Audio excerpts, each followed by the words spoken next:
বাবার আদরের মেয়ে নিজের প্রেমিককে পরীক্ষা করার জন্য একটি পরিকল্পনা করে। সে নিজের কোটি টাকার গাড়ির চাবিটি নিজের হাতে বানানো একটি সাধারণ উইজিং বোতলের ভেতরে লুকিয়ে রাখে।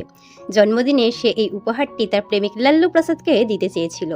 ঠিক তখনই সেখানে তার ভাই জগন্নাথ সেট এসে উপস্থিত হয়। ও অবাক হয়ে জিজ্ঞাসা করে, এত বড় কোম্পানির মালিক হয়ে তুমি এমন একটি সাধারণ ছেলেকে কেন পছন্দ করলে?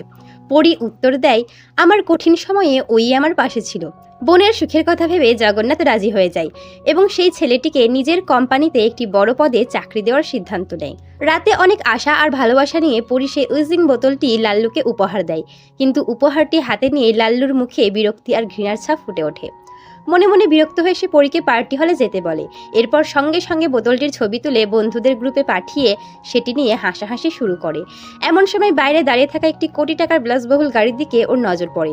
ও গাড়িটির ছবি তুলে গ্রুপে লিখলো, দেখো, উপহার দিলে এই ধরনের গাড়ি দেওয়া উচিত, কিন্তু আমাকে আমার গার্লফ্রেন্ড এই বাজে জিনিসটা দিয়েছে।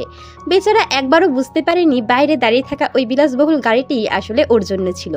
এরপর ও ঘরে গিয়ে বসে বন্ধুদের গ্রুপে মেসেজ করে বলল, তোরা যখন ভিতরে আসবি তখন এই গিফটটাকে নিয়ে আমার গার্লফ্রেন্ডকে ভালোভাবে অপমান করবি। কিছুক্ষণ পর ওর বন্ধুরা ওখানে এসে পৌঁছায়। প্রথম বন্ধু লাভেটা সিং নতুন জুতো লাল্লুকে গিফট দিয়ে বলে, এগুলো কিনতে আমি আধা মাস ধরে টাকা জমিয়েছি। এরপর দ্বিতীয় বন্ধু ভধু ভগত তাকে একটি ব্র্যান্ডেড বেল্ট উপহার দেয়। সেটি দেখে লাল্লু অবাক হয়ে দাঁড়িয়ে পড়ে। পরি চুপচাপ দাঁড়িয়ে সবকিছু দেখছিল। ঠিক তখনই ওর এক বান্ধবী চটি দেবী জিজ্ঞাসা করলো, তোমার গার্লফ্রেন্ড তোমাকে কি উপহার দিয়েছে? পরীর সামনে এসে উইজিং বোতলটি তুলে ধরে বলল, এর ভেতরে আমি 10,314টি তারা রেখেছি। এগুলো আমাদের সারা জীবনের একসঙ্গে থাকার প্রতীক। কিন্তু লাল্লুর বন্ধুরা ওকে নিয়ে বিদ্রূপ করতে শুরু করলো। ওরা বলল, নিজের তো কখনো দামি কিছু দেওয়ার ক্ষমতা নেই, সবসময় এমন সস্তা উপহার এনে ইমোশনাল নাটক করে। পরি নিজের প্রেমিককে জিজ্ঞাসা করলো, তুমিও কি তাই মনে করো?